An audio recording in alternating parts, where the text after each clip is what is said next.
Greetings and salutations to our fine podcast audience. Hello, Ed, Nathan, everyone. how's everybody doing? This really good right is now. my favorite podcast. It should be because I don't know what number this is. It's got to be like 2.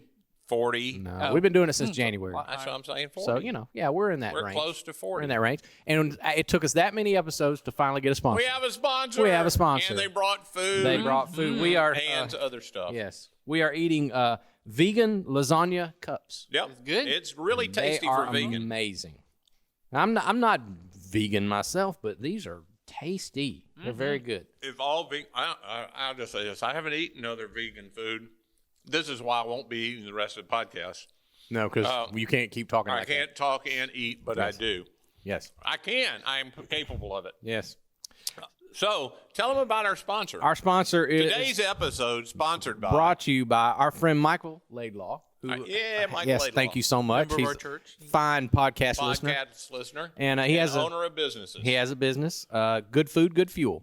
He does private cooking classes and catering and He's a professional chef. professional vegan chef. And from the sound of it, owns an oil conglomerate. So, nope. What's the name? Good food, good fuel. Good Fuel. I didn't Good get food. it. I didn't Good get fuel. it there Sorry. for a second. Okay. Nope, But that's now not I what it get Eating it. fuel.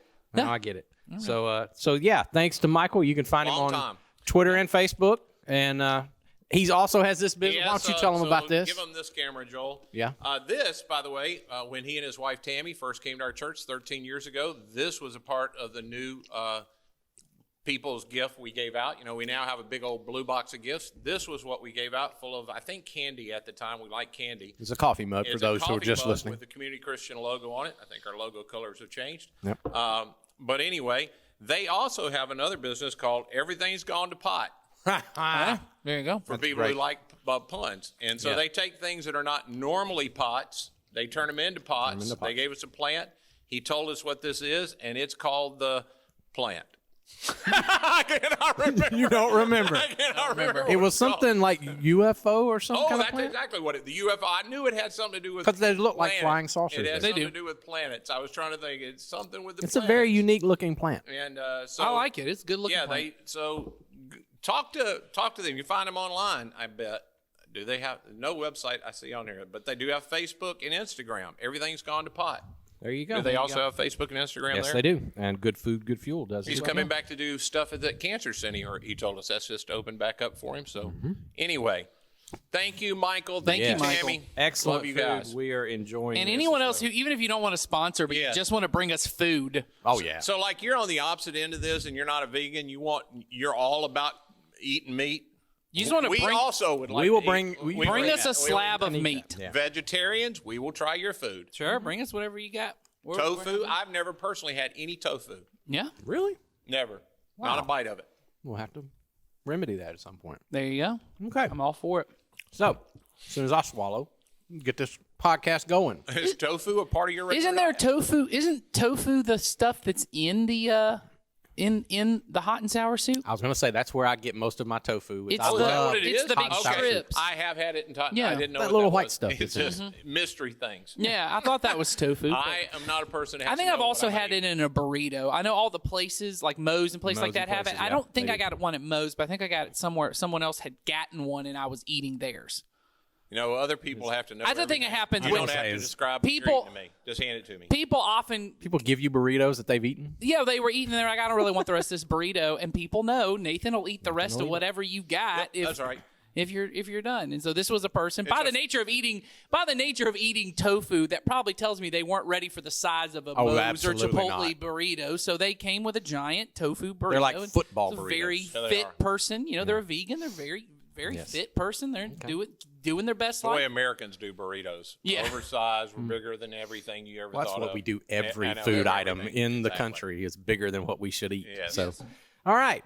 We're going to jump right into it today because I have limited time. Yeah, Jason's Jason got a has bounce. places to go and do. people to see. I do. So we're going to get right into Sunday discussion. Sunday. So Sunday we heard from Lee Strobel, Yep. great author, researcher, many other things, Yeah. and talking about miracles. And if you missed that service, you missed that really important part that we said was going to be a unique thing that you never experienced before. We actually got to hear and witness a miracle take place. Yeah. So if you missed that, make sure you go and So I'll watch just that. say about that moment for Yeah. anybody that, and I heard this from people online because I was doing some commenting online. Yep.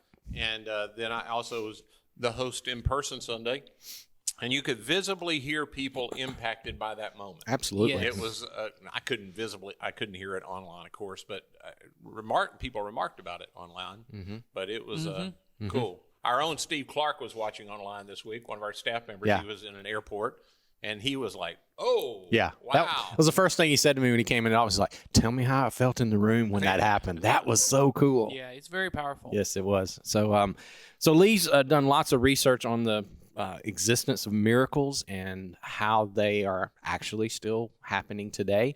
So I just thought we'd start off with, what's your thoughts on that whole thing, the existence of miracles? I guess the question that mainly I was interested in is, and he asked this in his message, was, have you ever experienced anything that you would consider to be miraculous?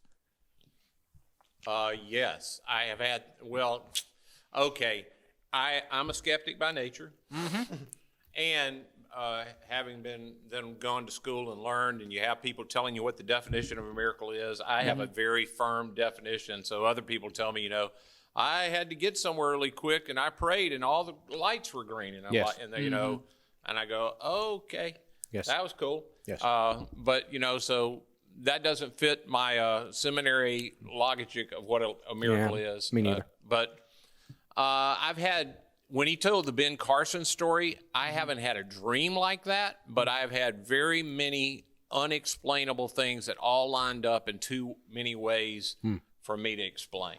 I told somebody asked me this question this week, and I said, I don't remember where I heard this quote, but someone said in a book I was reading or in a talk I heard, it's interesting that when I pray, coincidences happen. Right. Yep.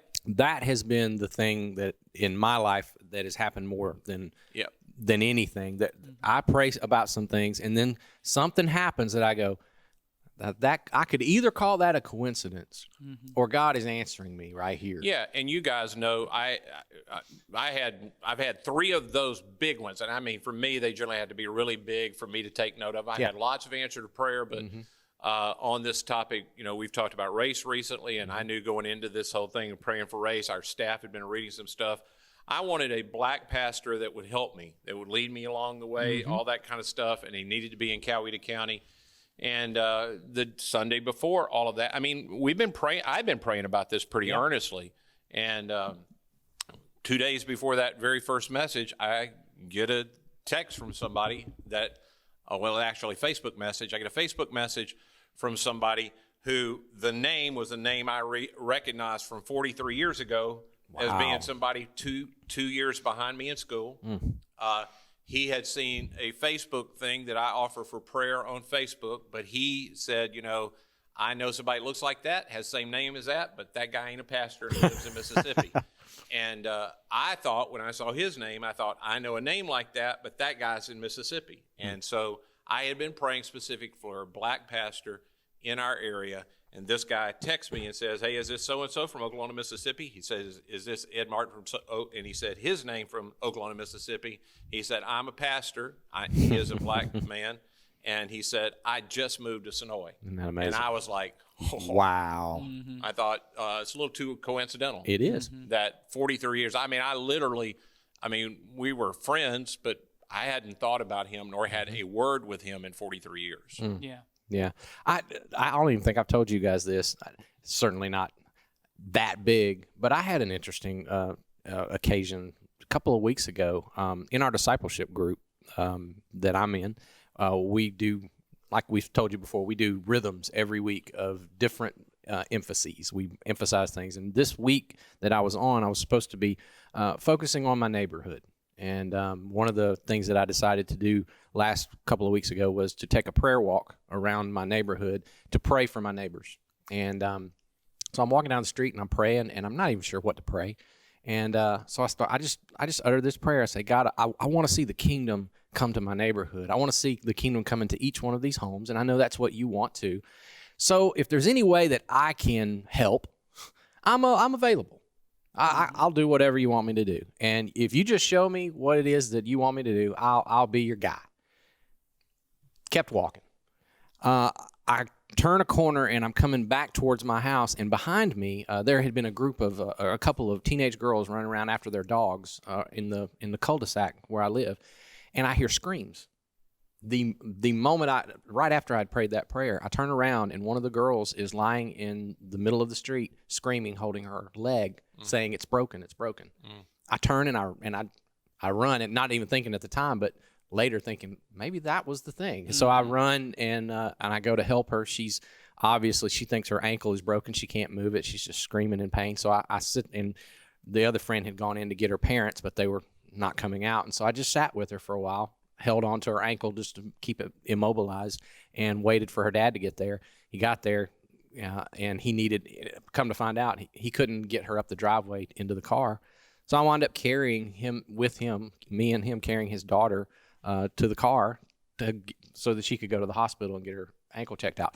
And as I was walking home, I got home, and my wife said, "So how'd your little prayer walk go?" I was like, it was interesting. And I prayed this little prayer, and I don't know if that's the thing. I don't know if it's going to start a relationship between me and my neighbor, but it was a very, like I said, one of those coincidences that I don't think just happened. Yep. I just happened to be in the right place at the right time. While I was praying, God used me to help somebody, and there it was. And I think God designs our brains in such a way, for especially those of us who are very rational. And I heard somebody say this, I can't remember where, but as we always say, I just attribute anything I can't remember to Dallas Willard. And it sounds like something he would say of God designs us in such a way that anything he interacts with can be explained away as coincidence, because by the nature of free will, he allows us to be governed by that which we want to be governed by. Yep. yeah, So if I want to believe, if I really do at the core of me want to believe that there isn't a God and that he would never interact, or that there is a God but he never interacts with his creation. His creation, he set up the natural processes and he walked away. He just let everything happen. Then that's the way I'm going to view everything. I'm going to view everything that way.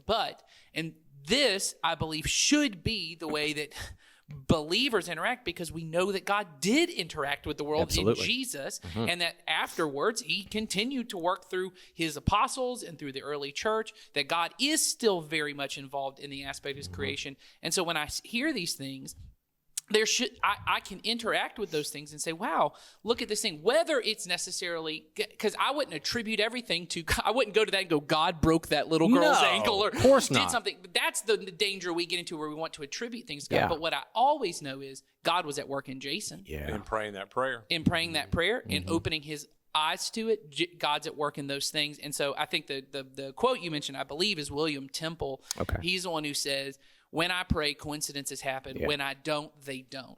Yeah. And, and I know people who go, well, you're looking for them. Well, then either way, it doesn't matter. That's right. Because what Jesus invites us to is a lifestyle where I'm looking for God at work. And if I'm looking for God at work, suddenly what I realize is he's always been at work. It isn't like when I prayed it, God was like, oh, now I got to get off the lazy boy and go do something because Jason asked me to. God's been at work. Yes. God's been doing these things. Yes. And suddenly there's a way that I now. Yeah, when I open myself up in prayer and tell him there's a kingdom alignment. When Jesus says, anything you ask in my name, Yes. he means in my spirit, in the way. Right. The reason Jesus had so many things happening is he was perfectly in line with the Father at every moment. He said, I don't do anything the Father isn't already doing. Yeah. My problem is I'm often asking for stuff that I want God to do. I'm asking in that my God's name. like, man, I'm doing stuff. And if you want to do what I'm doing, the door's open. In the moment that you say to God, hey, I want the kingdom come, I want to help this racial reconciliation thing, I want to get in that kind of way, God's like, okay, there's a person that's willing. Let me show them a little bit. Well, and I think it's funny too. You even talk about kind of more.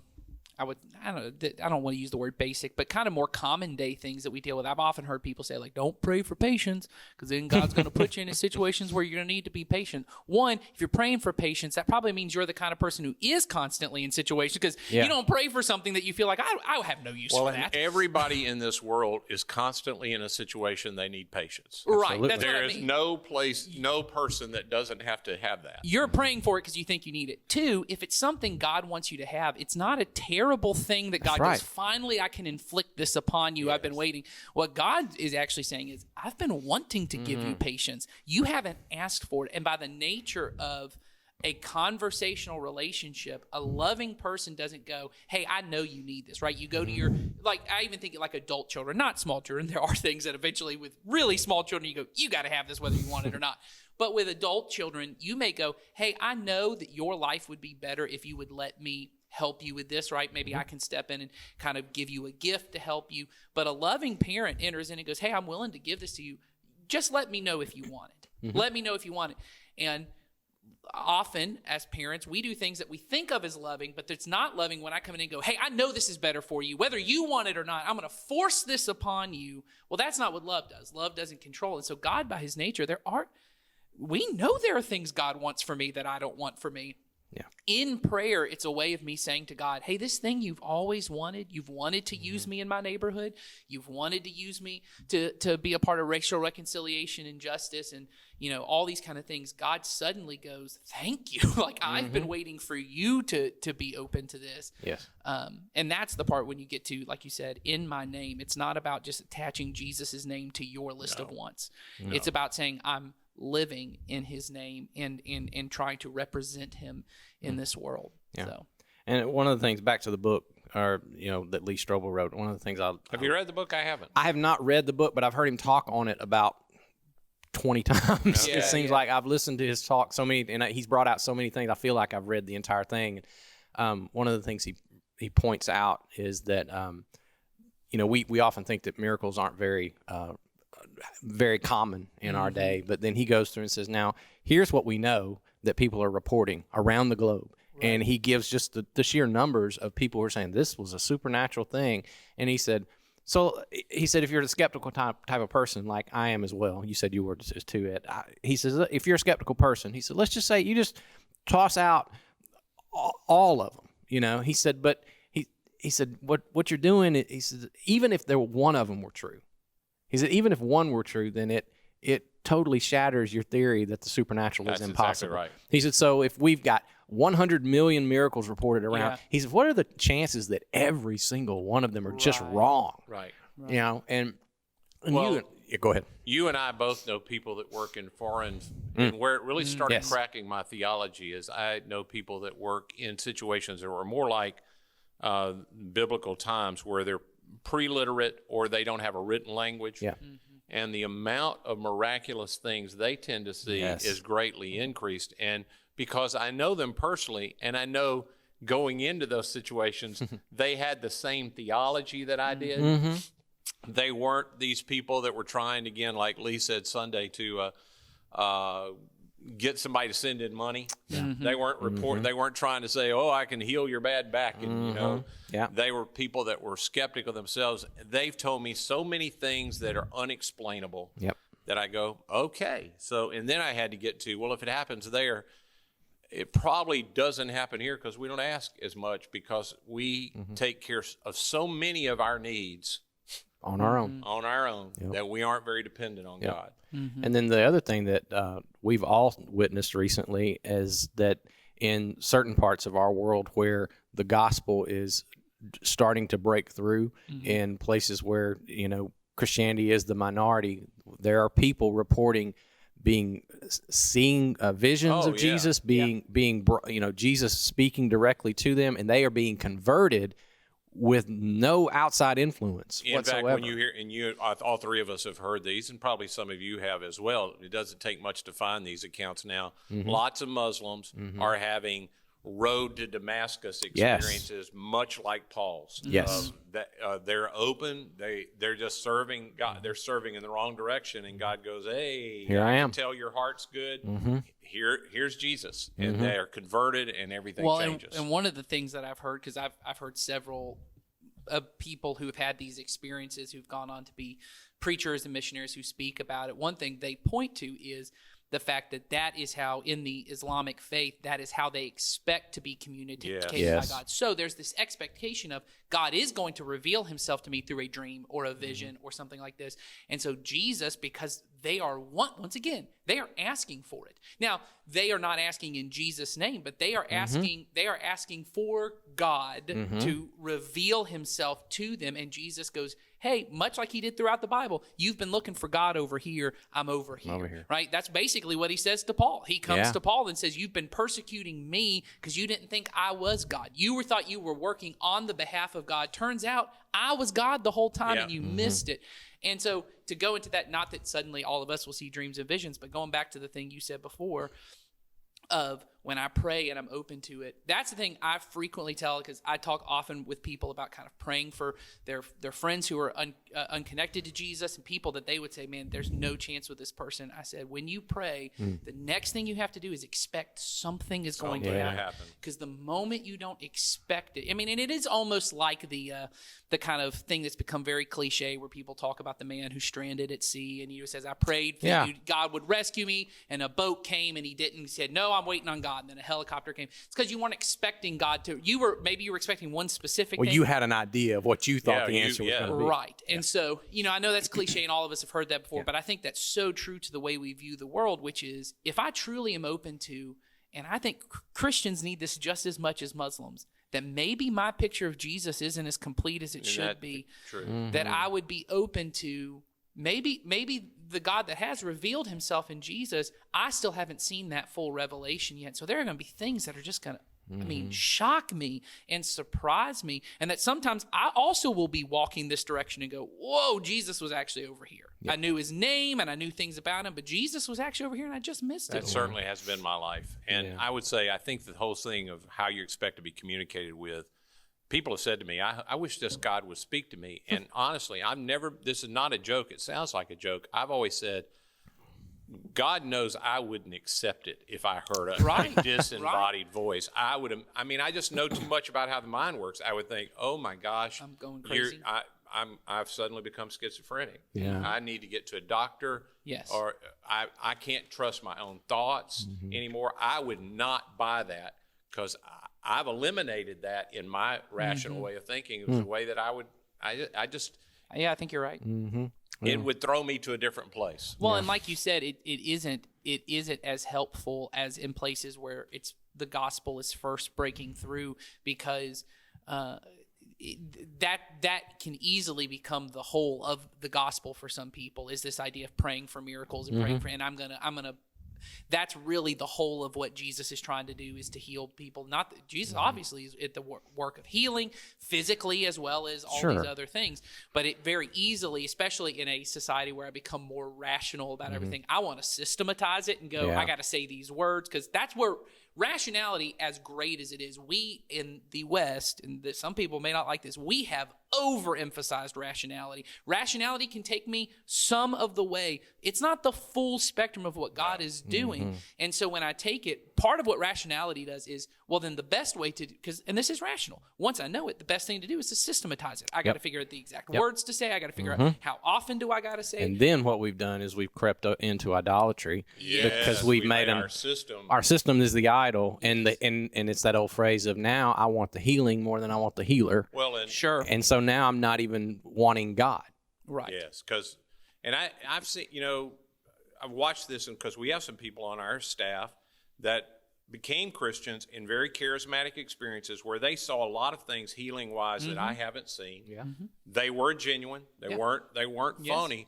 But after a while, it doesn't work the way you always think it's going to work, and you begin to lose your faith, because your faith was in what God was giving Yes. you. And so I think in what you said of God is always challenging us to move, hey, I'm not everything you thought. You thought you knew my name, you knew it was like this, you had it all figured out, and then that doesn't work for you all. And so you have to be open to God's going to move me. And God is very good at communicating to us if we're willing to listen. He's the ultimate communicator. He doesn't need words. He doesn't need dreams. He doesn't need, he can use every form if we are willing to hear from him. Well, and I think what you just mentioned there, that ultimately is when people get down to of like, who are the Pharisees in our society? Is it the really church people? Is it the really this? The truth is the people ultimately who get very Pharisaical are people who think they have God figured out. Whether it's somebody who's very much on the atheist side and goes, well, I figured out there is no God. Well, that's a Pharisee type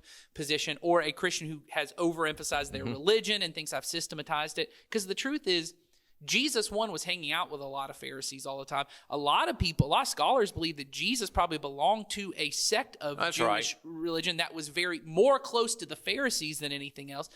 It's not that Pharisees by themselves were inherently evil people. In fact, we know Nicodemus comes into the Christian. Paul's a Pharisee. Right, all these people. It's not necessarily, but what comes out of it is, it wasn't that they were just evil and just hated Jesus. They were convinced, I know how God works. Yeah. I know what God does. Because people say, well, how did they see the healings and do it? They saw the healings and said, that's not how That's God not works. God. God doesn't heal on the Sabbath. So if he's healing on the Sabbath, it's not from God. Right. And I come up with this picture in my head of this is what God does that isn't based on all the things God said, with healing on the Sabbath, caring for widows and orphans and all the things God had already said about himself. And when we get to a place on either side of that, where the miracle becomes my God or the system becomes my God, or even among Christians, this really anti-supernatural that I believe in God and I want to be a part of that, but God doesn't really work in the world. So all miracles are phony. Even among Christians, I have conversations with believers who all of that is phony. None of it is real. That also is a Pharisee type position. And we have to just be open to God never goes counter to his nature. Sure.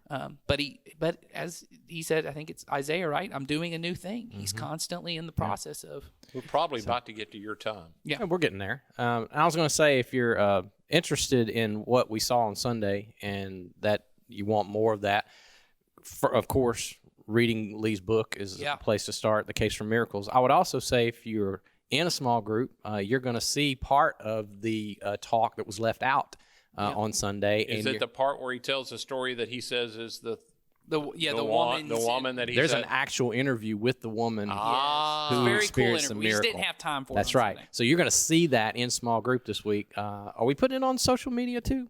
I heard Joel we says might be. we are putting it on social media. We are going to be as putting well, it on so. social media. So look at watch our But channels. it's better in a small group. It is because you can talk So about get it. in a small group if So, you're not. but you'll get to see extra bonus footage from Yes. Sunday that you missed. And also, I thought it'd be good to bring this up because we talked about it a little last week. If you're of that mind and you're questioning all of this stuff about miracles, Nathan's doing Alpha course. Yeah. Alpha started, but Yeah. you can jump in Alpha anytime. Yeah, jump in at any point. We had our first meeting on Sunday night, and it was really, really good. I'm not leading it. I'm a part of it. I'm just the tech guy. But the people are running. They did awesome. It was a great experience. And towards the end, it's not at the beginning. So if you haven't jumped in, come in. You'll get it. There's a topic on Does God Heal Today? And it's really powerful, and Cool. God does cool stuff in the middle of it. All right, so we'll put that again in the description. Yeah. So if you want to sign up for Alpha, you can jump on there and do that. And then for those of you who've been around here for a while, there was a series we did a couple years ago that probably been one of our most popular series ever. It was called Imagine Heaven. And for those of you that remember that, this coming Sunday, we're going to be hearing from the author of that book in our service. Yes. So, And it's a really good. Powerful, yeah. Yes. It's really good. Yeah. Lots of interviews in this one as Yeah. well. Yes. And just- Yeah. There are goosebumpy moments. There are. And that kind of stuff. There If are. you like that kind of thing, and for those of you too rational, there's good head stuff too. That's right. Yeah. There is. So, and if you don't know what I'm talking about, it's a guy that has done some research on near-death experiences and what we have learned about the afterlife from those experiences. So, if you want to know more about that, that's going to be this Sunday coming up. So, don't miss the experience. We'll have it both online and in person. In person, online, everywhere. Everywhere. So, all right. Sorry, so short this week, but maybe that's better. Send I us don't know. questions. Send us Yeah, some we'd love to questions, have some and Any question will do. I'm going to finish And my lasagna cup. Don't forget about Michael's two things. We're That's going right. to post it where you food, can get good fuel. good right. food, good fuel, And and Ed can't say it. everything's gone to pot. Well, There you that's an appropriate This thing one to right say on here. our podcast. There you so, go. Most all right. Particularly in 2020, Yes, everything sir. has gone to pot. All right. So y'all have a good week. We will see you next time. Bye.